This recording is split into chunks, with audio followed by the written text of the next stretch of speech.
Civil services with Nilesh channel आपका स्वागत करता है। आज 26 चैप्टर कवर करेंगे which is based upon the mass communication. छोटा चैप्टर है तो ज़्यादा टाइम नहीं लगेगा इस वीडियो में। So let us do it and this we are covering from India year book summary. इस साल के लिए इंडिया ईयर बुक बहुत इंपॉर्टेंट है। एक और बात, लास्ट टाइम है आपके पास एंड अभी तक अगर आपने प्रॉपर रिविजन नहीं कर रखा है प्रीवियस क्वेश्चन से, so you can look for this book and NCERT के शॉर्ट नोट्स ताकि आपको हेल्प कर सके। हैंड रिटन नोट्स के लिए you can look at these. And एक और बात, if you need the Vision IAS short notes then you can look at these notes. ये आपको काफ़ी ज़्यादा हेल्प करेंगे। And then you have this one like India year book, हमारी 178 pages में हमने कवर की है। जल्दी से आते हैं इसके इंडेक्स पे। आज हम इंडेक्स जो हमें कवर करना है दैट इज़ ये वाला चैप्टर है mass communication. So this is the chapter mass communication. So for the mass communication we do have a ministry. इस मिनिस्ट्री का नाम है ministry of information and broadcasting. This is one of the earliest ministries established after India's independence. हमारे पहले information and broadcasting के जो minister थे he was Sardar Vallabhbhai Patel. Nodal ministry है। This relates matter to private broadcasting sector. Administration of the public broadcasting service Prasar Bharati यही देखती है। Multimedia advertising and publicity of union government programmes, film promotion and certification, regulation of print media. तो जितना भी mass communication का काम है ये मिनिस्ट्री आपकी हैंडल करती है। ये ministry all India radio which is now known as Akashvani and Doordarshan को भी कंट्रोल करती है, ओवरसी करती है। It regulates the use of Akashvani and Doordarshan by recognizing political parties during elections and prescribing procedures during national mourning. Then you have FM radio policy. ये 9th 5-year plan में introduce हुआ था। तो private companies को allow किया गया कि वो FM रेडियो स्टेशन स्टार्ट कर सकें। तो today we have many private sectors listen to many FM radio stations daily basis पे and that is the work of the private sector. Then coming next we have the Prasar Bharati. तो प्रसार भारती के बारे में थोड़ी बहुत इंफॉर्मेशन ही इंपॉर्टेंट है। This is the only public service broadcaster in India. क्योंकि word only है तो हम अक्सर इसे गलती कर देते हैं, इसलिए यहाँ पे ये डाल रखा गया। ये स्टैट्यूटरी है, मतलब किसी एक्ट के अंदर में बनी होगी। That is the Prasar Bharati broadcasting corporation of India act 1990।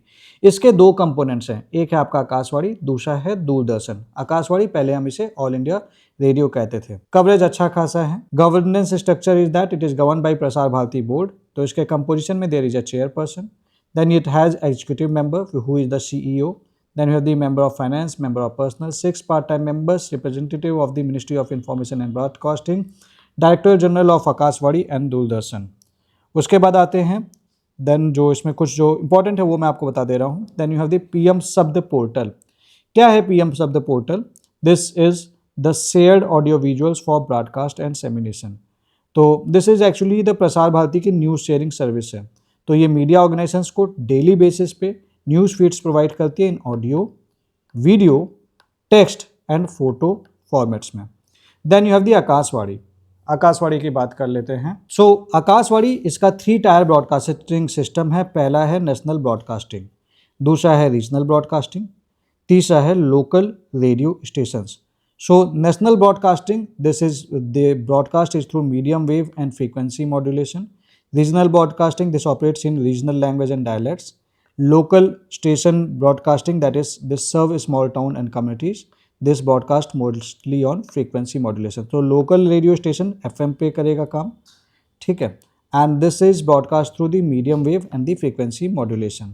Then Akashvani के नेशनल चैनल्स कौन कौन से, जैसे Akashvani live, this provides the news in Hindi, English, Sanskrit. वैसे इस पर पूछेगा नहीं, बस just for the general information मैंने डाल दिया था because this was given in the India year book and you should know. कुछ चीज़ें ना आपके इंटरव्यू में भी काम आ जाती हैं, तो ये आपको इंटरव्यू में कभी जरूर काम आ सकता है, कभी पूछ ही लिया, ठीक है। Vividh Bharati scheme 24 hour service broadcast through via satellites.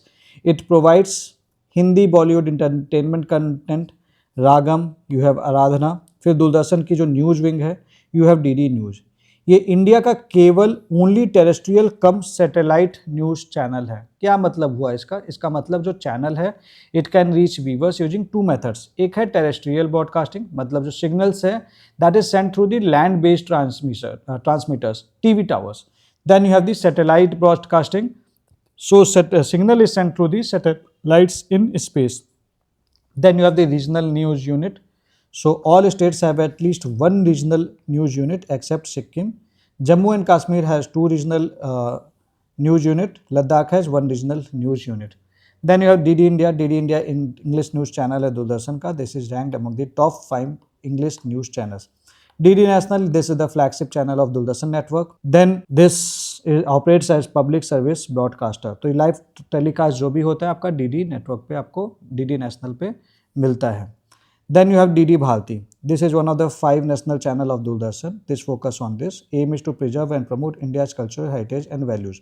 DD Urdu, जाहिर सी बात है उर्दू को प्रमोट करना होगा. DD स्पोर्ट्स, स्पोर्ट्स को प्रमोट करना होगा. DD किसान, किसान के लिए काम होगा यहाँ पे. Artificial intelligence sectors, you have the Krish and you have Bhoomi. तो ये AI Krish and AI Bhoomi, ये बस पता रखना कि this is for the farmers, किसानों के लिए है, तो उनको ये हेल्प करेगा. So this is the first government television channel in India to use artificial intelligence for 24 hours news delivery. Artificial intelligence anchors can present content in 50 languages. This provides multilingual content to farmers and rural audience. Then you have the Prasar Bharati Archives. So Doordarshan Archive, this was established in 2004 to digitize and preserve audiovisual material. 2018 में Archive of Akashvani and Doordarshan were merged under the this Prasar Bharati Archives. Then you have the digital distribution. This publishes archival content on over-the-top platform waves, social media platform like YouTube, X, Facebook and Instagram. Then you have waves. Waves क्या है? ये launch किया गया था प्रसार भारती के द्वारा 20 नवंबर 2024 के दौरान during the 55th international film festival of India eight Panaji, Goa. So this complements the traditional broadcasting by offering diverse digital content. This enables access to a wide range of services beyond linear television and radio broadcasting. Revenue model simple ये है, इसमें बहुत ज़्यादा कुछ घुसने की ज़रूरत नहीं है. इलेक्ट्रॉनिक मीडिया मॉनिटरिंग सेंटर, इसको आप इग्नोर कर सकते हो. प्रेस सेवा पोर्टल, आप इसे इग्नोर कर सकते हो, इसमें ज़्यादा कुछ नहीं है. Then you have the PIB nodal agency है, आप अक्सर विजिट करते हो और आपसे बोला भी जाता है कि अगर UPSC की तैयारी करो तो सही इन्फॉर्मेशन PIB पे मिलेगी. तो this is the nodal agency for the government of India for disseminating information to media. So ये कम्युनिकेट करती है government policies, programmes, initiatives and achievements through the print media, electronic media and social media. So this acts as an interface between government and the media. Then you have the Pradhanmantri Communication Wing. तो Prime Minister Publicity and Reference Unit. This provides media and publicity support to PMO and union government. This also publicity related to, क्योंकि देखो खाली PM Publicity and Reference Unit, ये इसके अलावा इनको भी support publicity इनकी हैंडल करता है, like president, vice president, cabinet secretary, NITI Aayog, प्रधानमंत्री, prime minister, economic advisory council, national security council secretary and principal scientist and scientific adviser to government of India. Then you have the fact check unit. PIB का ये एक unit है जो check करता है कि भैया जो इन्फॉर्मेशन जो सर्कुलेट हो रही है सही है कि नहीं, तो ये मिस इन्फॉर्मेशन को काउंटर करता है. Then you have the media accreditation, that is the PIB of the PIB. तो जिसका क्या काम है, ये ऑफिशियल रिकॉग्निशन देता है जर्नलिस्ट को बाय द गवर्नमेंट और the authorised body, so that they allow them to cover the government events or the press conferences and the official activities. ठीक है, तो एक एक्रेडिशन देता है कि भैया आप सही आदमी हो, तो they receive a press ID card, so वो प्रूव करता है कि you are a genuine media person. Then you have the journalist welfare scheme. So this provides the financial assistance to journalist and their families facing financial hardships. Financial assistance up to 5 lakh in case of death and permanent disability, up to 3 lakh for serious illness such as cancer, renal failure, heart ailment, and up to 2 lakh accident requiring hospitalization. Then you have the Press Council of India. So Press Council of India एक statutory quasi judicial autonomous authority है और ये parliament के द्वारा establish की गई थी. Objective to preserve the freedom of the press, to maintain and improve standards of newspaper and the news agencies. Composition की बात कर लें, so it has a chairperson, 28 members are there, 20 members representing the press, 5 members from the parliament, 3 from Lok Sabha and 2 from Rajya Sabha, 3 members presenting institutions, they are UGC, Sahitya Academy, Bar Council of India. So chairperson, chairperson is a sitting or retired judge of Supreme Court of India. Their members served as 3-year term. Then you have the Press and Registration Appellate Board. So this was established under the Press and Registration of Periodical Act. Composition is chairperson of Press Council of India, 2 members of Press Council of India. Function इसका ये है. Then you have the National Press Day. National Press Day मनाते हैं 16 नवंबर को. उसके बाद what is the theme for National Press Day 2025? That is safeguarding press credibility amidst rising misinformation. फिर new media wing है, this functions as a digital interface between government of India and the public. This uses social and digital media platform to promote interaction between government and citizen. तो देख लो आप, इसमें कुछ ज़्यादा खास है नहीं जो हमें जानना है। संवाद इंटीग्रेटेड डैशबोर्ड, सो ये कलेक्ट करता है media views and public opinions. Then you have the navigate Bharat. तो नेविगेट भारत क्या है? ये सेंट्रलाइज्ड रिपोजिटरी और यूनिफाइड पोर्टल है, that is the national video gateway of Bharat. तो ये this host the video related to government scheme, policies and achievements, ये पता होना चाहिए। फिर आपके पास सेंट्रल ब्यूरो ऑफ कम्युनिकेशन, ये नोडल एजेंसी है which is responsible for public awareness about government of India schemes, policies and programmes. Then you have the publication division. Publication division ये वही डिवीजन है जो इंडिया ईयर बुक लिखता है। तो this was establish in 1941। This is the premier housing of the government of India, that is why publication division का content important होता है। और इसी के लिए आपने जो योजना पढ़ते हैं ना, कुरुक्षेत्र बोला जाता है यूपीएससी के लिए इंपॉर्टेंट है, ये भी पब्लिकेशन डिवीजन का काम है। So this produces the books and journals on the subject of national importance and India heritage. So ये 18 मंथली periodicals रिलीज करता है, लाइक योजना, आजकल, बाल भारती, कुरुक्षेत्र। तो इनको बोला जाता है कि पढ़ लीजिए यूपीएससी के लिए इन employment news. Then you have the national film development corporation of India. ये एक सेंट्रल एजेंसी है that was established to promote the quality cinema movement in India. So this approved merger of 4-5 media units with NDFC, that is Film Division, Directorate of Film Festivals, National Film Archive of India and Children Film Society of India. Then you have the Manipuri Film, London Film Festival. तो कुछ selected film achievement आपके क्या क्या है? We have the Bengali Film Chart. This was screened at Dhaka International Film Festival, London Film, Bengali Film Festival, Indo-German Film Festival and this one. ठीक है। Manipuri film आपकी ये वाली है, तो ये अलग अलग जगह पे प्रीमियर किया गया था, स्पेशली द 25th SCO पे। Then you have the India Bangladesh, there is the co production of this movie, that is Mujib the making of a nation, which was directed by the Shyam Benegal. फिर है आपका national museum of Indian cinema. So this was dedicated to showcase history of Indian cinema, evolution and growth of Indian film industry. तो ये इकलौता ऐसा museum है that is exclusively dedicated to the Indian cinema. कौन सा? National museum of Indian cinema. फिर आ जाते हैं 56th international film festival of India, IFFI, ये गोवा में हुआ। तो इसमें कुछ अवार्ड्स मिले। Golden peacock award, best feature film कौन सी? Skin of youth, that is of Vietnam, which was directed by this one. अगर ये यहाँ पे मेंशन है तो आपको पता होना चाहिए। Silver peacock award, best director, the director of Bengali film Gondal. Then you have the film Bazaar. Film Bazaar सबसे बड़ा साउथ एशियन फिल्म मार्केट है and this is organised annually by NFDC alongside international film festival of India at Goa. फिर national film award, तो आप चूंकि दे रखा है आपके इंडिया ईयर बुक में दे रखा है, तो ये तो आपको पता होना चाहिए। आपको पता है स्पोर्ट्स क्या है, पूछते हैं कभी फिल्म के बारे में पूछ लिया। ये हाईएस्ट फिल्म अवार्ड है इंडिया में, recognising excellence in cinema. President देते हैं इसको, तो this is administered by the directorate of film festival. तो ये पता होना चाहिए, कोई और नहीं देता, प्रेसिडेंट देते हैं, that is why this is national film award. Shahrukh Khan नहीं देते हैं, ध्यान रखना। कई लोग बोलेंगे होस्ट जो है वही देता है, नहीं, ऐसा कुछ नहीं है। This includes Dada Bhai Phalke award, the highest honour in the Indian cinema. तो there are various categories like feature film, non feature film, best cinemas etcetera.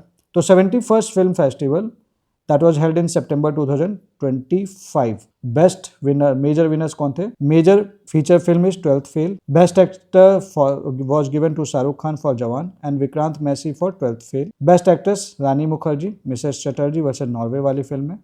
Best director Sudipto Sen, the Kerala story. Dada Sahab Phalke award was given to Mohan Lal. And then you have the other award winning films like Rocky and Rani ki Prem Kahani, this is in the entertainment category.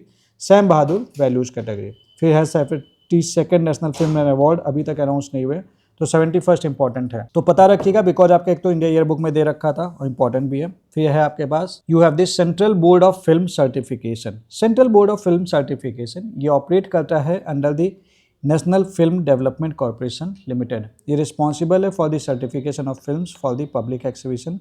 Members are appointed for the 2-year term. Legal framework certification is governed by Cinematograph Act 1952, Cinematograph Act certification rules 1983, guidelines issued by central government under this. Film certification categories U is universal, सारे लोग देख सकते हैं। A for adult, adults के लिए मतलब 18 साल के ऊपर वाले देख सकते हैं। UA universal adult, मतलब 12 साल के बच्चे से नीचे के बच्चों को दिखाने के लिए पेरेंटल गाइडेंस चाहिए. S is special, that is this is restricted to special group such as doctors and scientist. Then you have e-Sign Praman portal, that is the online platform for film certification. Then you have the Children Film Festival. So you have the International Children Film Festival of India, that is known as Golden Elephant. This is conducted since 1979. This is held biennially from 14 to 20 November. Then you have the National Children Film Festival that was conducted since 2014. Then you have the National Center of Excellence for Animation, visual effect, gaming, comics and extended reality. So this was approved by Government of India in September 2024. Institutional structure की बात करें, this was named Indian Institute of Creative Technology. This was incorporated on 25 December 2024 as Section 8 company. So this is the thing that is there. And apart from that, अगर इसकी बात करें जो आपका this National Center for Excellence for this, इसके लिए जो share holding structure है, government of India 34%, government of Maharashtra 14%, CII का 26% और इसका फिक्की का 26%, ये आपको पता होना चाहिए. वेव्स 2025.